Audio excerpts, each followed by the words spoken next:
Pakistani YouTube तख्लीकारों ने रवां बरस आलमी सतह पर नुमाया कामयाबियाँ हासिल कर ली। यूट्यूब के ताज़ा अदाद-ओ-शुमार के मुताबिक पाकिस्तानी डिजिटल मवाद ने बैनुल-अक़वामी नाज़रीन में मजबूत मकाम बनाया। पाकिस्तानी मवाद को बैरून मुल्क नाज़रीन की भरपूर पज़ीराई हासिल हो रही है। यूट्यूब पाकिस्तानी तख्लीकारों के लिए रोजगार का मौसर जरिया बनता जा रहा है।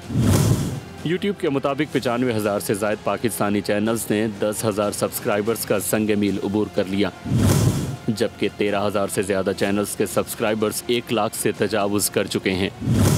1,000 से ज़ायद पाकिस्तानी यूट्यूब चैनल्स ऐसे भी हैं जिन्होंने 1 मिलियन सब्सक्राइबर्स हासिल किए।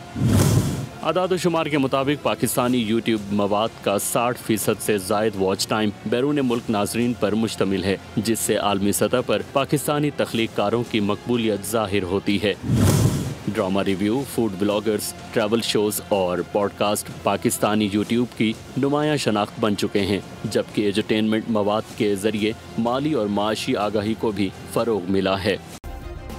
सब्सक्राइब करें और बेल दबाएं ताकि कोई खबर रह न जाए।